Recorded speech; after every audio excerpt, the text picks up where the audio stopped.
नमस्कार मित्रांनो, सगळ्यांना जय शिवराय. स्वागत आहे तुमचं आपल्या व्हिडिओमध्ये. तर आलो होतो आपल्या वड्याच तुकड्यात कांद्यामध्ये. हे कांदा आपण पेरलं होतं 18 जुलैला. तर तुम्हाला दाखवतो आता ह्याची साईज कशी झाली कशी नाही. आता 18 डिसेंबरला ह्याला 5 महिने पूर्ण होते. तर बघा तुम्ही साईज दाखवतो तुम्हाला. आपल्या कांद्याची व्हरायटी एलोरा. तर तुम्ही बघू शकता आपल्या कांद्याची साईज कशा प्रकारे वाढली. या अतिवृष्टीमुळे पावसामुळे कांद्यानं 5 महिने घेतल्यात जवळजवळ. काही कांदे बघा असे मोठाले झालेत आणि काय अजून असे छोटालेच इथं. हे बघू शकता तुम्ही. हे बघा अशी साईज झाली बऱ्यापैकी. हे पावसामुळे कांद्यातलं ओलच हाटले नाही, त्यामुळे कांद्याची वाढच झाली नाही, कांदाच फुगला नाही बघा. हे बघा असं झाले. तर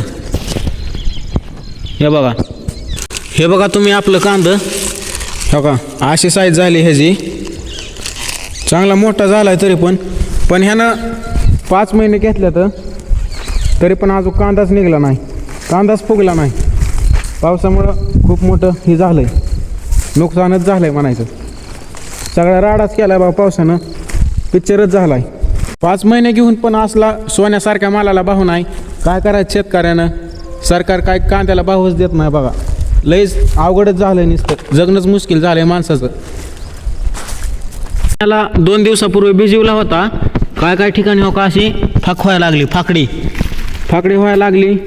काय ठिकाणी छोटा माल आहे, काय ठिकाणी मोठा झाला आहे.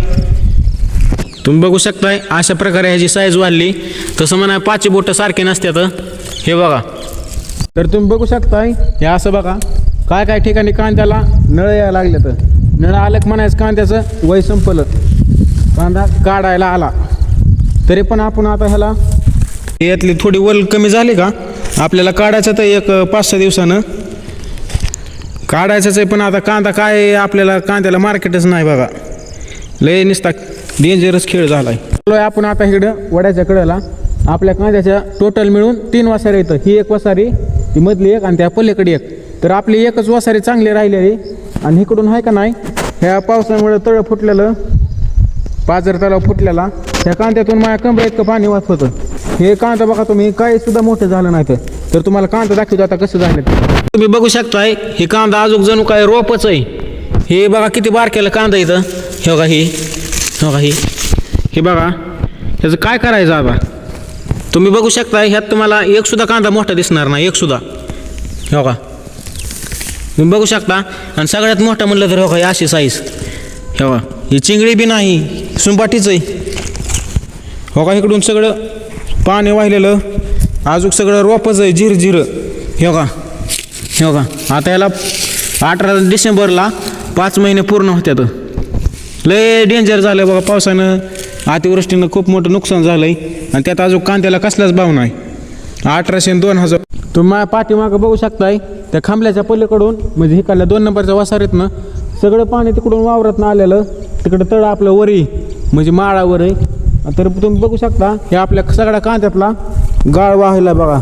सगळे काळी माती वाहून हो का इकडं डायरेक्ट इकडे ह्या वड्यात गेली. हो का इकडं ह्या वड्यात सगळे रानातली माती वाहून गेली ह्या वड्यात. लय मोठ्या प्रमाणात नुकसान झालं आहे. ह्याची भरपाई सुद्धा भेटली नाही आपल्याला, अजून अनुदान सुद्धा पडलं नाही. सगळंच पिक्चरच झाला आहे. सरकार काय सुद्धा करीत नाही, झोपतंय नुसतं सरकार. तुमचं सरकारवर काय म्हणणं नाही हे कमेंट बॉक्समध्ये नक्की कळवा. तर कसा वाटला व्हिडिओ लाईक करा, शेअर करा, फॉलो करा, सबस्क्राईब करा. धन्यवाद.